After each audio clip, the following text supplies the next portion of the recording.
아버지 하나님, 이렇게 좋은 날, 그리스도를 높이고 찬양할 수 있는 날, 온 성도가 함께 경건한 모습으로 예배에 참여하여 하나님의 아들 그리스도의 구속을 겸비하게 생각하게 하시고, 새로 태어난 저희들의 마음이 하나님을 향하여 경외의 모습을 드릴 수 있으니 참으로 좋은 날입니다. 어느샌가 한 해가 다 가고 어느 결엔가 또 다시 한번 새로운 결심을 할 수 있도록 또 한 해를 준비해 주셨습니다. 성령이 역사하는 그날, 새 날이었고 새 마음이었고 새 영이라고 일러주셔서 날마다 성령과 함께 살아갈 수 있도록 축복해 주시니 온 성도가 새 날에 임할 줄 알고 새 마음으로 살 줄 알 수 있도록 축복해 주셔서 고맙습니다. 나날이 달라지는 우리들의 마음 상태, 그리스도와 친근하게 살아갈 수 있는 심령의 대화가 이루어지고 사생활 속에서 주의 시선을 피해가지 않으며 살아있는 피부를 만지듯 감각 있게 살아가게 하셔서 고맙습니다. 우리 모두가 진정으로 예배에 올려오니 홀로 받으시옵소서. 예수님의 이름으로 기도합니다. 오늘 말씀은 고린도후서 12장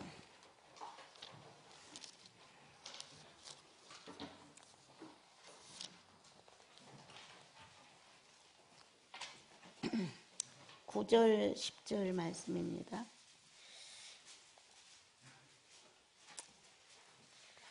고린도후서 300페이지 9절 10절 우리 같이 읽어요.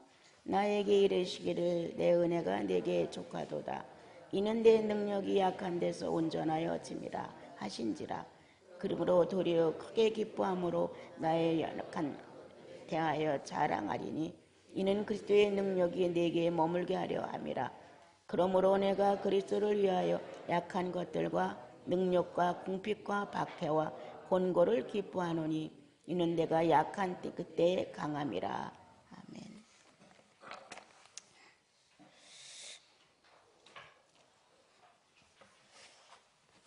우리들은 어느샌가 돌아보면 현실에서 나를 이렇게 볼 때는 나는 정말 변화가 참 안 돼.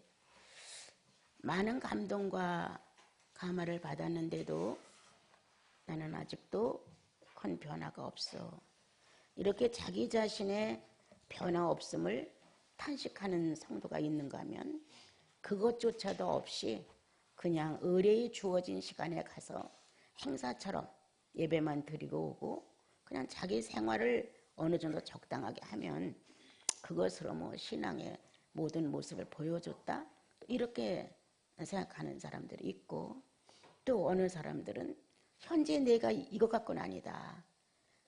그리스도의 장성한 분량을 침노하는 나로서는 이거 가지고는 아니야. 이렇게 자기 자신을 재촉하면서 뭔가 주의 나라를 침노해 가고자 하는 의식이 영혼 속에서 촉구할 때가 있습니다. 그래서 정말 어느 날 주님이 나를 주의 곁에 두시고자 부르신다면 내가 아낌없이 주님을 사랑하고 경외하다 왔는지 이러한 내세의 내 모습에 대하여 조금은 생각해보는 성도들이 더러더러는 있습니다. 1년 동안 변화되지 않았다는 것에 대하여 고민할 게 아니라 1년 동안 나는 주님을 어떻게 상대해 드렸는가가 더 문제점을 안고 있습니다. 사생활 중에서 주님을 어떻게 상대했는가? 내가 물건을 살 때에도 무례행치 아니했는가? 내가 옷을 걸치거나 어떤 식사법에 대해서도 주님에 대한 의식이 있었는가? 그리고 무례하게 행한 것이나 무질서한 것이 있으면 속히 주님, 살아있는 부부 사이의 얘기처럼 아니면 부모와 자식 간의 얘기처럼 친구와 친구 사이 얘기처럼 아우 주님 내가 아주 볼상사나운 모습을 했네요.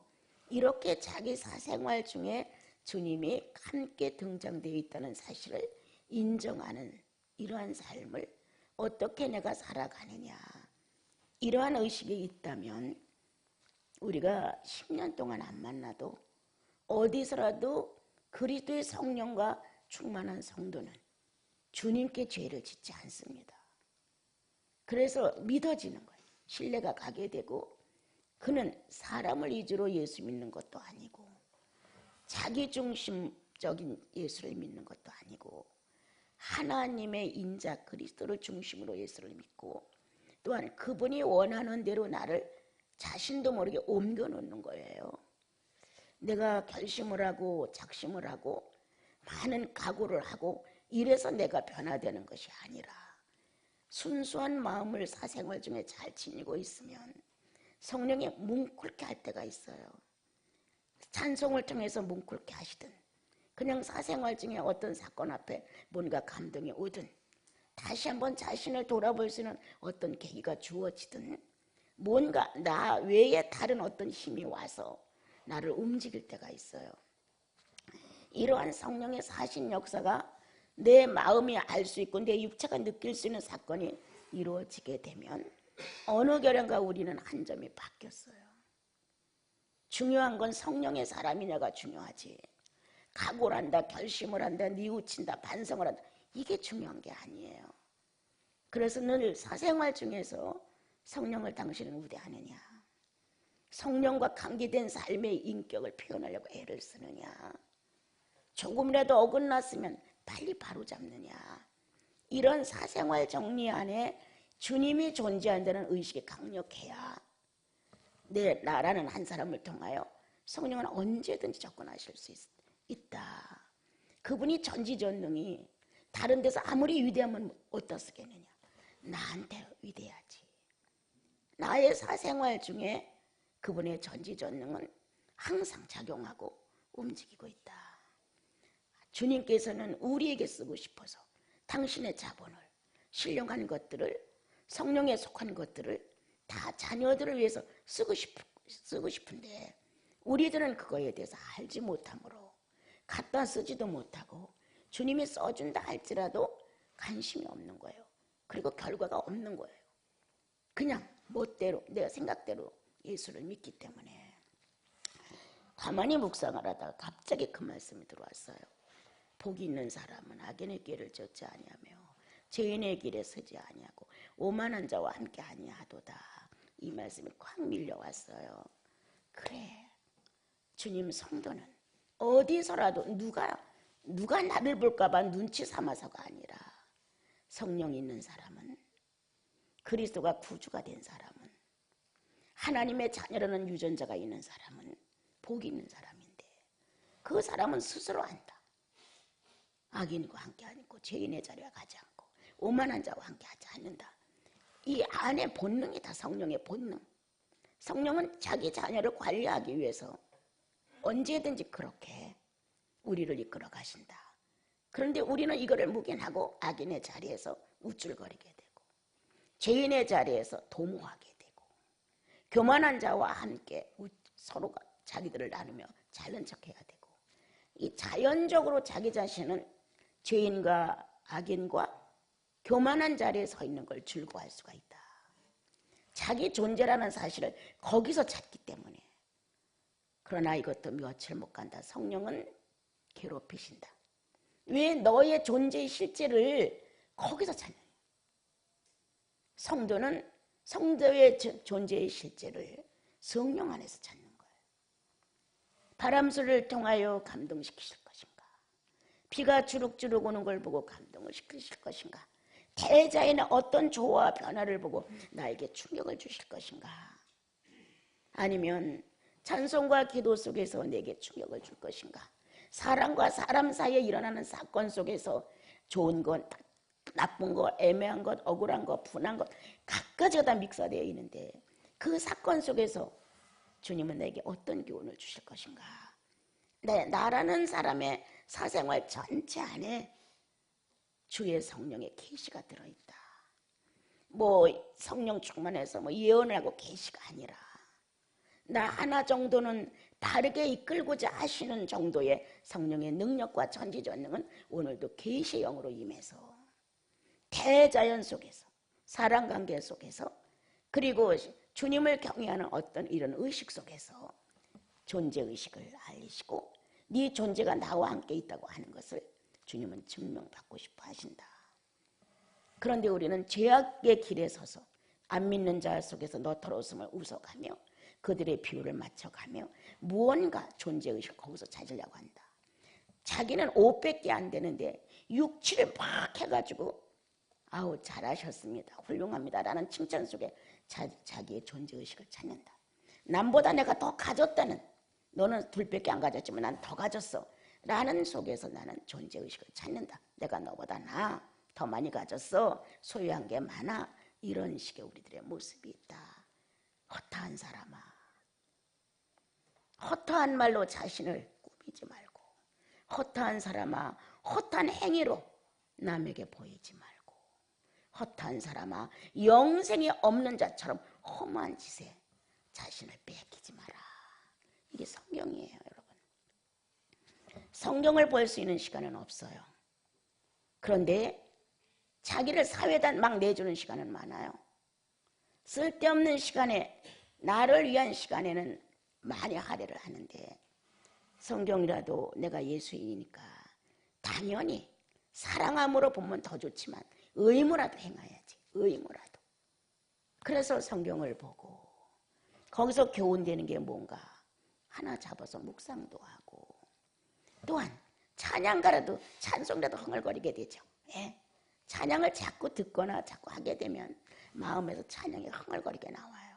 흥얼거리다가 어떤 가사가 딱 충격을 주죠. 평소에 느끼지 못한 그 충격이 오면서 나를 새롭게 움직일 수 있는 의식이 움직여지죠. 아, 주님, 내가 너무 멀리 떨어졌었나 봐요. 이렇게 다정하게 자기의 구주를 향해서 자기 언어를 말할 수 있죠. 이런 게 성도의 우리들의 그 생활이다. 나는 여러분을 놓고 한 해가 또 갔고 또 한 해를 맞이해야 되는데, 언제든지 성도의 새날은 성령의 역사가 있는 그날부터다. 어제까지 내가 무덤덤하고 감각을 잃은 자처럼 됐었는데 여러분들이 예배를 마치고 아니면 집에 가서 내일이라도 밤에라도 성령의 의식이 나를 살포시 건드려주면 새날이다. 성령의 의식으로 다시 내가 깨어났으므로 다시 진행한다. 새날이야. 이렇게 나의 새날을 주님 앞에 감사한다. 나는 노력하지 않았고 애쓰지 않고 힘쓰지 아니했는데 성령은 오늘도 무언가 나의 사생활 속에서 내게 말씀하셨다.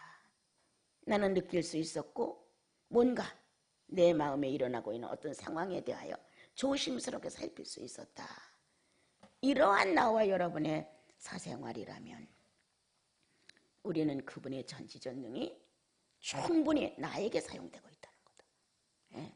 뭘 조화를 크게 느끼게 만들고 천지개변이 일어나고 내가 정말 어떤 것을 하고 싶을 때 그것이 후닥닥 도깨비 방맹이처럼 일치를 해주고 이래서가 아니라 성령과 내가 밀접한 관계를 이루면서 성도의 신분이라는 것과 하나님의 자녀라는 것을 속속히 인식을 시킨다면 그분의 전지전능은 내게 있는 것이다. 지금 이러한 전지전능의 섬세함과 살아있음에 대하여는 관심이 없고 크고 웅장하고 뭔가 표현이 되고 이런 데는 전지전능하다는 거예요.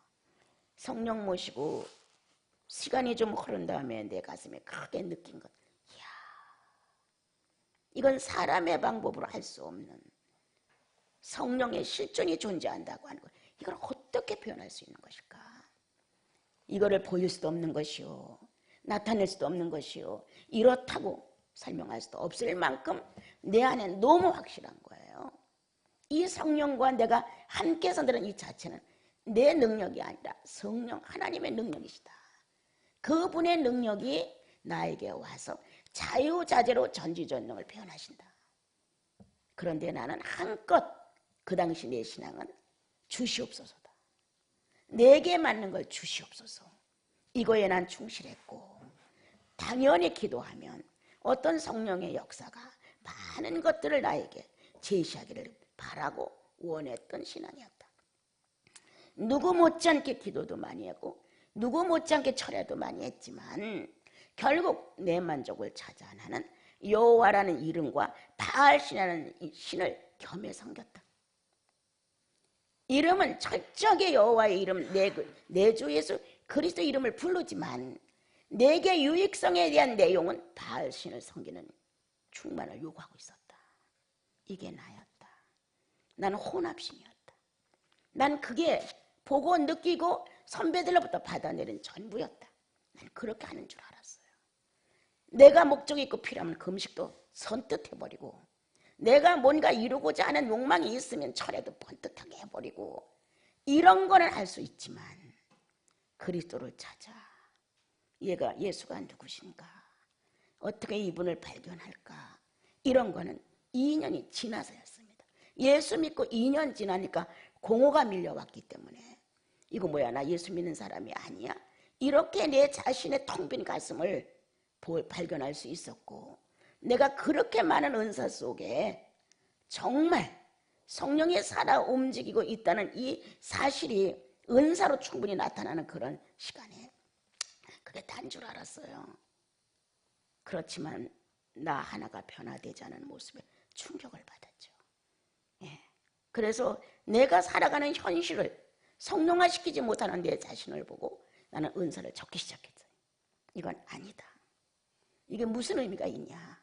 그렇게 성령 충만한 것 같고 방언도 어마어마하게 하고 뭐 계시 받았다 통역도 했다 어떤 건 안 해봤겠어요. 여러분, 보통 사람들이 말하는 것 다도 경험해 본 사람이다. 더 이상 얘기하자면 더 이상 얘기해보자. 그렇지만 내 인간 비인격 하나를 제대로 주님 앞에 창조해 놓지 못한 내 모습을 난 발견하게 됐다. 내 운명에 당연히 불편이 있고 어려움이 있고 오줌도 쌀 수 있고 변도 쌀 수 있는 내 운명인데, 그러한 것이 해결되지 않았을 때 오빠를 향해서 원망하고 욕을 막 했다. 근데 예수 믿고도 그와 같은 환경에 왔을 때 똑같았다. 나는 나쁜 새끼야, 야 이 새끼야, 너도 다리 한 번 못 쓰고 하루 종일 소변을 참아봐라, 너도 나처럼 다리를 못 쓰고 종일 편을 참아봐라, 막 이러면서 악을 버럭버럭 울었어요. 예수 믿을 때나 안 믿을 때나 내 상황이 똑같았어요. 나는 변한 게 하나도 없었어요. 이때 충격. 한밤을 0.1도 못 잤죠. 나 예수 가짜로 믿는 거야? 뭔가 성령 받았다는 내 마음에 많은 이런 업적들이 가짜야. 나 홀린 거 아니야?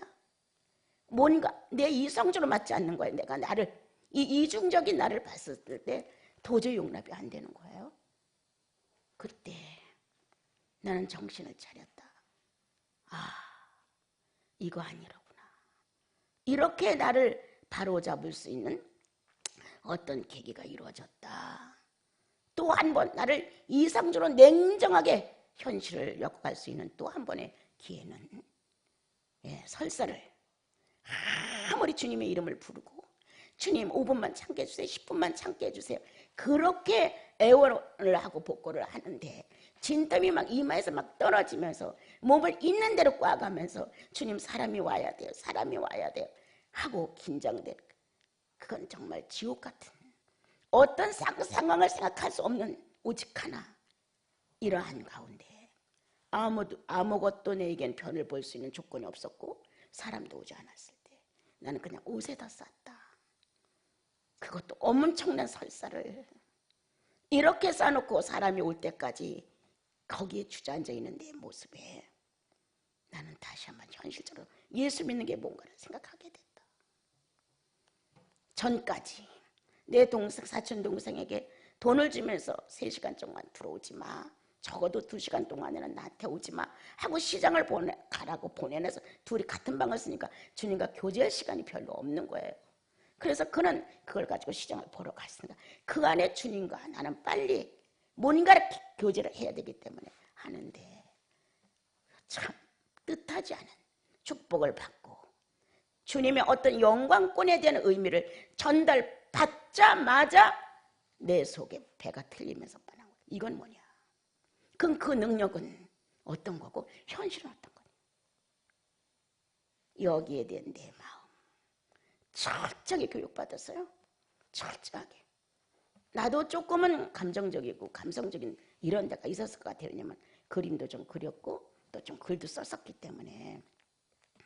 그런데 그때 야, 영광권은 뭐냐? 은사는 뭐냐? 성령 충만은 뭐냐? 감각적인 건 뭐냐?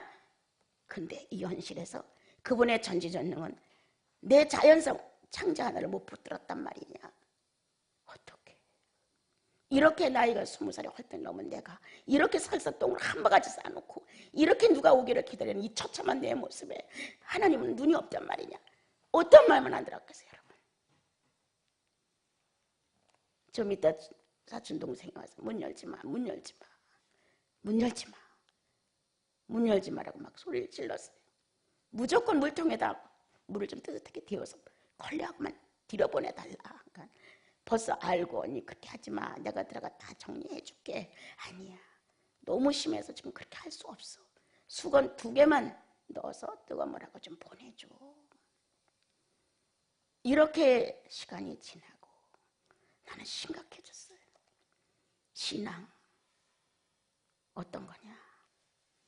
내 도치 어떤 거냐?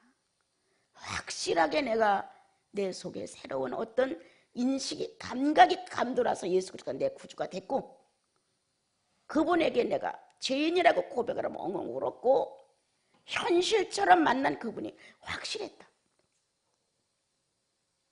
그러한데 이러한 삶 속에서 나는 맹목적인 기도하면 뭐가 이루어진다? 양심을 더럽게 쓰고도 괜찮다? 내 거는 필요해서 원해도 남에게 선을 베풀 수 있는 아량은 전혀 없다? 이런 건 전혀 아니죠. 이렇게 예수를 내가 모순적으로 믿어가고 있었을 때 이 2가지 사건이 나를 냉정하게 만들었어요. 정말 어마어마하게 냉정하게 이성으로 딱 정리가 되고 양심에 딱 선을 긋게 되고 이건 아니야. 이렇게 해서 주님은 이 불행을 나를 사람 만들어 주셨습니다. 이 엄청난 불행의 아픔 속에서 나는 새로운 감각으로 하나님을 바라볼 수 있었다. 내 행복과 불행에 그런 관계없다. 이런 결단, 새로운 인식, 주님을 보는 그는 냉정하게 그지없다. 영생으로 충만히 너에게 주었다. 영생으로 결론을 지신 것이다. 하나님의 아들 예수 그리스도를 은사로 보내신 그가 어떤 것을 너에게 필요하지 않게 하겠느냐 이렇게 하셨어요. 난 예수 그리스도로 족하다. 어느 누구도 어떤 사람도 해결할 수 없는 영생의 문제를 해결한 그분으로 나는 족하지 이거를 떠나 다른 유익을 막 구하려고 난 그렇게 하지 않으리라. 아, 뜨거운 눈물이 가슴을 적시고 적셨어요. 그것으로 족합니다. 영생으로 족합니다. 나사렛 예수로 족합니다. 더 이상 당신을 빌려서 전지전이라는 이름으로 나를 화려하게도 꾸미지 않을 것이고 성령이라고 해서 함부로 내 만족을 위해 어떤 은사나 펑펑 쏟아지고 아닙니다. 주님.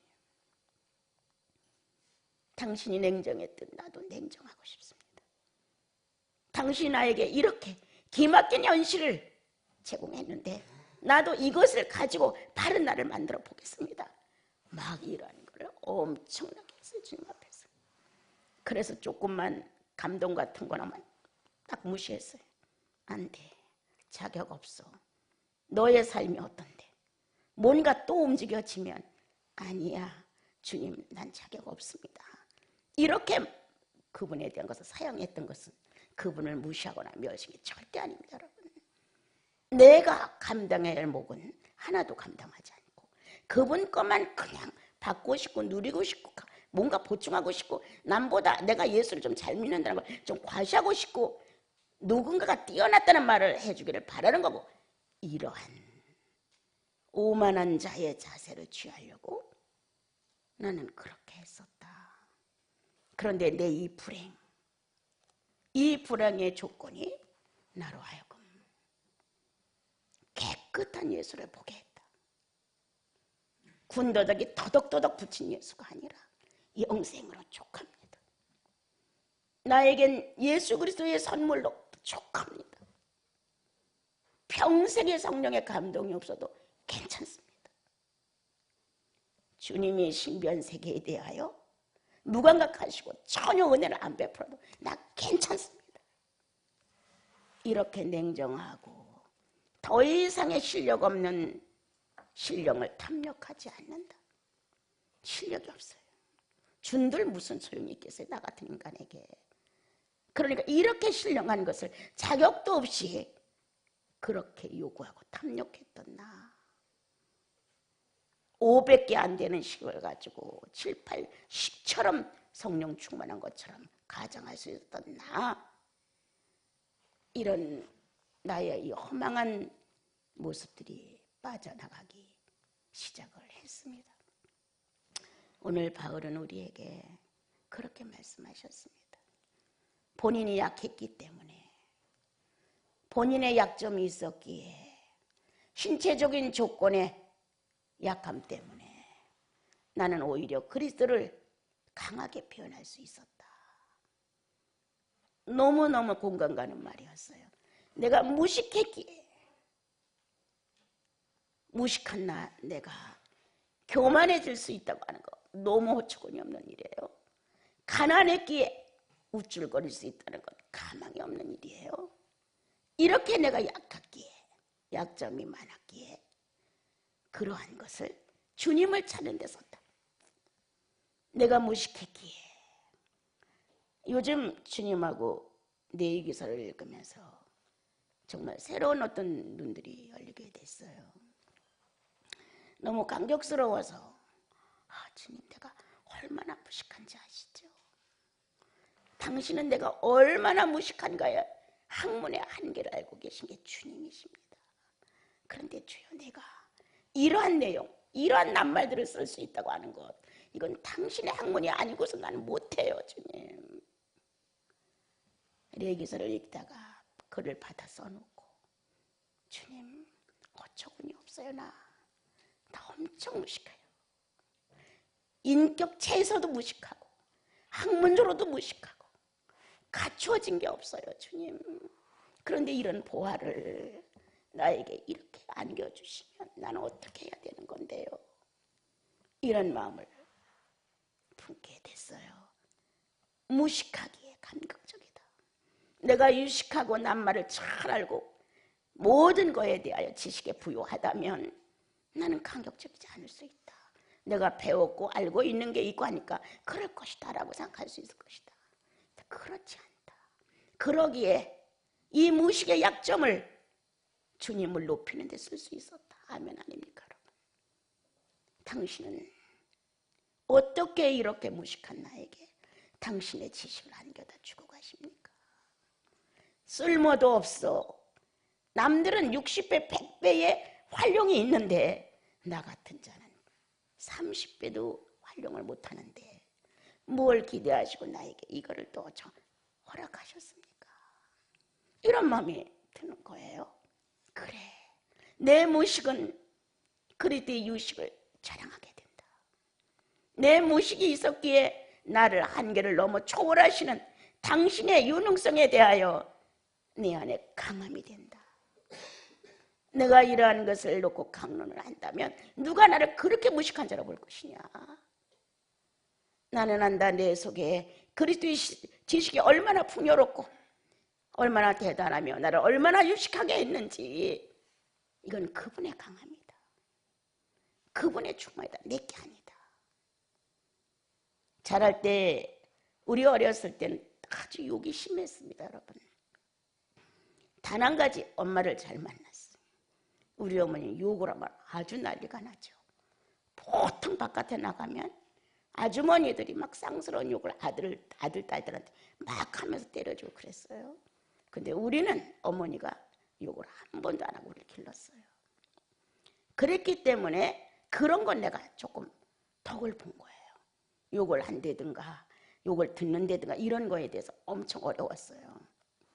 그러나 그 외의 것은 난 너무 가난했어요. 먹을 것이 없던 그 시대에 어머니는 맨날 점심 고구마로 사시면서 살았던 그 시대에 꿇어가면 안 돼. 어머니 말이에요. 남한테 빌리러 가는 건 안 돼. 늘 그래서 맨날 허리띠를 조여 매신다는 거예요. 당신 허리띠를 졸라 매시고 꿇어가면 안 돼. 빌리러 가면 안 돼. 남의 거 손해내면 안 돼. 내가 우리 어머니도 엄마 왜 외삼촌 댁은 물건 팔 때 이렇게 대가 있으면 이렇게 깎아주는데 왜 엄마는 이렇게 줘? 내가 이렇게 말을 했어요. 그러니까 그건 안 되는 거다. 그 사람이 그걸 받아가지고 가서 팔을 때 돈하고 비교해 봤을 때 손해보면 욕해. 엄마 욕해. 이렇게 우리 엄마 말씀하셨어요. 그래서 우리 집에는 늘 우리 엄마 이렇게 주셨어요. 이렇게. 가난한 우리 집. 어마어마하게. 근데 이 가난함이 내게 유익이었어요. 예. 가난했기에 가난한 사람의 마음도 조금 이해할 수 있었고 가난했기에 허용이나 사치를 모르고 자랐죠. 예. 난 이것이 너무 감사했어요. 내가 가난했기에 가난한 자의 벗이 조금은 될 수 있었고 사치나 허황된 것이나 무엇을 크게 화려한 것을 요구할 수 있는 그 자아가 발달이 안 됐던 것 같아요. 그러니까 주어진 그대로가 행복했어요. 그래서 우리 집은 웃음이 떠나지 않았어요. 참 행복한 집이라고 다들 그렇게 소문이 났었죠. 내 가난. 이것이 예수 믿는데 약점이냐? 아니다. 내 가난이 있었기에 그리스도의 성령의 풍부함이 뭔지를 깨달았게 됐고 가난이 있었기에 그들과 더불어 어울리는데 하나도 어렵지 않았고 가난이 있었기에 허황된데 돈을 쓰지 않았다. 정말 함부로 써보지를 못했죠. 이러니까 절제의식이라든가 이런 거는 절제를 해야지 해서 되는 게 아니라 저절로 그냥 된 거의 삶이니까. 이렇게 외적인 조건이 있는가 하면 예수 믿고 조금 더 시간이 가서 나를 보니까 내면의 인격에 대하여 약점이 더덕더덕 붙어 있는 거예요, 여러분. 그때 내 절망감. 난 뭐야? 난 뭐야? 성령은 뭐야? 진리는 뭐야? 예수님은 뭐야?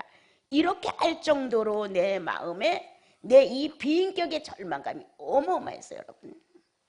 나는 그래도 꽤나 기본적인 인간성 안에서 내가 가지고 있는 것들로 인하여 칭찬을 받고 살았기 때문에 나는 조금은 괜찮은 사람인 줄 알았어요. 아, 그런데 성령이 나를 비춰주시는데 아니었어요. 나는 나를 오해하였도다. 나는 나를 오해하였도다. 다른 사람에 비교했을 때 준수하다. 다른 사람과 비교했을 때 마음이 착하다. 다른 사람들과 그래도 보면 욕도 안 하고 산다. 피해를 안 입힌다. 좀 지혜롭다는 말을 무척 많이 들었는데 좀 지혜롭다. 이러한 칭찬의 평가가 많았기에 나는 그냥 보통 사람으로 알았어요. 그런데 아니었어요. 성령의 눈이 나를 열어주는데 기가 막혔어요. 오물도 그런 오물이 없었어요. 아, 내가 자라면서 이렇게 했던 상황들이 조금씩 생각이 나면서 이게 비인격이었구나. 이게 이미도 내 안에 근본적으로 들어있음을 통해서 아, 그때도 이런 짓을 했지. 그때는 이런 짓을 했지. 친구들과 이렇게 행동했지. 오빠한테 이렇게 했지. 이러한 내 비인격에 스쳐 지나간 추억들이 조금씩 생각나면서 이미도 존재했구나. 이미도 이 비인격에 성령과 정반대의 대적의 마음이 이미도 내 속에 있었구나. 아, 피할 수 없는 근본을 나는 갖고 살았구나. 이렇게 해서 깨닫게 된 것들. 내가 지금도 이 성경을 연구해서 내가 안다? 아니에요, 여러분. 우리 집 책 아무것도 없어요. 그분의 질서에는 나의 가르침. 그런 삶에서 얻어내는 것. 그리고 내가 너무 몰라서 소원이 있다고 물어보세요. 네 소원이 뭐냐고 물어보세요, 주님. 그럼 난 예수님을 알고 싶어요. 네 소원이 뭐냐고 또 물어보세요. 난 말씀을 알고 싶어요. 이렇게 주님한테 물어보시라고 하면서 내가 대답 이렇게 많은 거예요. 난 주님이 알고 싶어요. 네. 이렇게 살아왔어요. 그렇다고 뭐 뛰어나다 이거는 아닙니다. 자기 영혼 정도는 성령과 결합을 시킬 정도는 돼야 된다는 거죠. 언제 내가 지금 망령된 행동을 했어요. 순간 성령께서 아니야. 망령된 행동의 그 순간에 그가 스톱은 안 시켰다 할지라도 딱 들어왔으면 바르지 않았다. 이렇게 성령이 나를 간여하고 있는 삶 정도는 살아드려야 되지 않겠느냐. 이게 강함이다. 예. 가난하면 가난하다고 징징거리고 가난하다는 표현을 해가면서 가난의 도움을 받으려고 하는 것 이거 아니다. 무식하면 무식하다고 멸시한다고 무시한다고 여기도 열등감을 갖고 상대를 적대시하고 이거 아니라는 거예요. 내 마음의 비인격이 얼마나 많습니까? 겉으로 후하지만 아주 쪼잔하고 인색한 사람이에요. 이거 성령이 나 안 비춰줬으면 나를 이렇게 공격하지 않아요.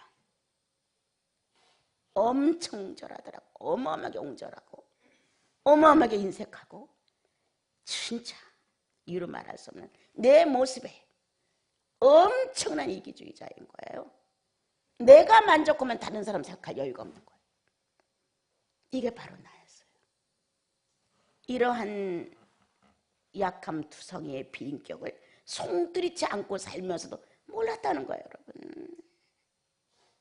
그런데 성령이 어느 날 나는 내가 창녀 같다는 걸 못 느껴봤어요. 그런데 예수 믿고 성령이 조명할 때 와, 얼마나 난잡한지. 진짜 자랑할 것이 하나도 인생 중에는 없더라고요. 비인격의 지체들이 주렁주렁 매달려 있는 거예요. 죄인이라는 단어 안에 어마어마하게 퍼져 있는 거예요. 이러한 자신을 발견하면서 야, 그래서 그리스도가 소중하다.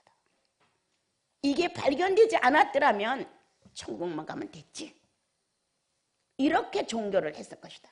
뭐 이제 이렇게 열심히 살다가 똑같이 경쟁하고 살고 돈 벌어 살고 잘 먹고 살고 잘 입고 살고 화장도 멋있게 하고 꾸밀 때를 꾸미고 잘 누리고 살고 이러다 죽으면 천국 가면 된다. 이랬을 것이에요. 그럼 나는 물질의 노예가 됐을 것 같아요.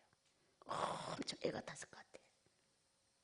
이사벨처럼 눈도 그려야 되고 이사벨처럼 눈썹도 그려야 되고 이렇게 이사벨처럼 특별한 화장을 하고 입체적인 모습을 드러내야 되고 이랬을 것 같은 거예요.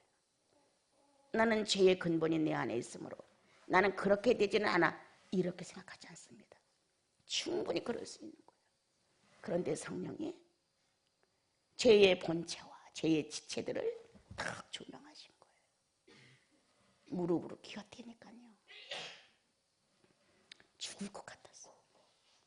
그때 한 번의 경험이 계속 내 삶에 붙여져 시작을 했어요. 신령한 것 달라는 것 아니었어요. 무엇을 얻어내려고 한 것도 아니었어요. 이렇게 성령이 내 자신의 연약성을 조명해 주심으로 죄의 지체들의 활동이 얼마만큼의 악영향을 미치는가를 알게 해 주심으로 인해 성경이 알려지기 시작을 하는 거예요. 아, 이거였구나. 아, 이거였구나. 이게 이 말씀이야. 이렇게 말씀이 직접적으로 현실화되더라고요. 뭐 말씀으로 살아야 돼, 말씀이 좋아야 돼. 이 개신교의 특징은 말씀이에요. 그런데 이 말씀이 현실 속에서 함께하지 않는 데는 의미가 없는 거예요. 그때 나는 내 지체가 죄의 지체들로 가득 다 있었다. 이렇게 저주의 대상이었다는 거죠. 그런데 예수 그리스도가 구속으로 나를 인쳐주심으로 나는 이제 나를 객관적으로 볼 수 있었다. 오, 나는 질투의 여신이야. 아, 나는 아주 인색한 사람이야. 난 아주 굳은 사람이야. 난 아주 빤빤한 사람이야. 이렇게 내가 객관적으로 남의 사건처럼 볼 수 있었던 것은 성령의 역사였습니다. 내가 그거를 내 사건으로 다 보면 너무 어려운 거예요. 그런데 객관적으로 볼 수 있었어요. 그래, 그게 나지. 이렇게 주님 앞에서 내 언약성의 비인격의 지체를 발견할 때 객관적으로 보면서 다룰 때는 주관적으로 다뤘어요. 강력하게 다뤘어요. 예. 객관적으로 보고 여유를 갖고 있으면서 살지만 성령의 어떤 역사가 나를 와서 이 문제를 다시 한번 재조명하면 객관적이 아니라 주관적으로 딱 정리를 하기 시작을 했어요. 나는 이 문제에 대해서, 이 인격에 대해서 죽었다. 이미도 십자가의 못을 받고 죽었다고 했으니까 나도 죽었다는 인식을 내 영혼 속에다 전달을 해야 한다. 나는 죽었습니다. 이 주관적인 입장 안에서 나 죽었습니다. 누구와 함께? 구주와 함께. 나 혼자 죽는 것도 아니고 주님 혼자 죽은 것도 아니고 같이 죽었습니다. 이렇게 내 자신에게 움직여갔던 지난날 이 말씀이 나는 아주 옛날 예수 믿고 얼마 안 가서 굉장히 공감을 잃었던 내용이에요. 그래, 내가 약함으로 그리스도의 강함을 알았고, 내가 무식함으로 그리스도의 유식을 알았고, 내가 모든 것이 뒤떨어짐으로 내가 주님을 높일 수 있었고, 정말 감히도 어떻게 나 같은 사람이 저렇게 할 수 있을까라고 나의 경계를 칠 수도 있었고, 오직 주님의 풍요함이, 그분의 충만함이 나로 하여금 충만케 했다. 내가 가난함으로 멸시를 받은 게 한두 번이 아니지만 언제 받겠느냐. 천국 가서 내가 멸시를 받겠느냐. 못 받지. 그리고 당연해. 현실적으로 보면 그 사람이 나를 무시할 수밖에 없는 가난이야. 그건 내 현실이야. 맞아. 그런데 왜 나를 부한 사람으로 인정해 줄래가 바래.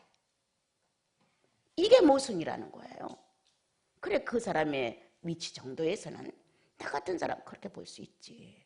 그럼 모든 사건을 봤었을 때 그 사람이 거기에 대해서는 그렇게 하지 않고 나한테 와서는 이렇게 하는 거 당연하지. 나는 그 수준밖에 안 되는데. 이렇게 정상 정리를 할 수 있는 것. 내가 가난함으로, 내가 무식함으로, 내 건강이 상실됨으로, 갖추지 못한 비인격의 모습이 너무 크므로 내가 삼자들에게 받는 모든 것들에 대하여 당연하다. 그 사람을 통해서 가식을 말하라고 말할 수 없다. 그 사람을 통해서 나를 좋게 보라고 말할 수 없다. 내가 가지고 있는 수준 정도를 본다면 정확히 보는 거다. 오히려 보통 더 후하게 보죠. 여기 10절에 한번 같이 읽어봐요. 뭐라고 되어 있나. 자, 그러므로 내가 같이 읽어요.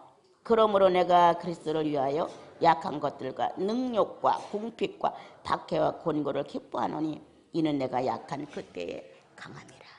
예. 그때에 주님을 의지하는 내 믿음의 자세. 그때마다 하나의 인격이 완성돼 갔다. 궁핍해서 내가 멸시를 당할 때, 그 궁핍에서 자유함을 얻을 수 있는 인격이 이루어져 나갔다. 곤고를 당할 때, 어려움을 당할 때, 핍박을 당할 때 많은 약한 조건들이 나로 하여금 비굴하게 만들고 죄를 지을 수 있는 상황을 갖다 주지만 나는 그렇게 안 했다. 지금 바울은 왜 이 약함이 나를 강하게 했다. 예수 그리스도를 들춰낼 수 있고 높일 수 있고 자랑할 수 있었다. 그래서 바울은 가는 곳마다 십자가에 못 박힌 예수를 자랑하는 거에는 나는 할 말이 없노라. 이렇게 진지한 내용을 설명을 했습니다. 여러분들이 만나는 현실상에서 왜라는 단어를 붙이면 하나님 앞에 가서 왜 그렇게 하셨어요? 똑같아요, 여러분. 그 사람이 볼 때 나를 그렇게 말할 수밖에 없었겠지. 그 사람은 그렇게 알고 있으니까. 이렇게 받아들이면 한결 소화하기가 좋은데 그냥 왜 이렇게 한단 말이에요. 왜 선악과는 만들었어? 그럼 지가 하나님이 돼야지. 선악과 안 만들고. 이렇게 왜 아담을 범죄하게 놔뒀어? 이런 식의 왜라는 단어를 가지면 왜 나를 궁핍하게 만들어? 내가 주님을 위해서 이렇게까지 희생을 하는데 왜 내가 곤고를 당해야 돼? 왜 내가 다른 사람한테 무시를 당해야 돼? 왜라는 단어를 붙이면 하나님을 반역하는 것이다.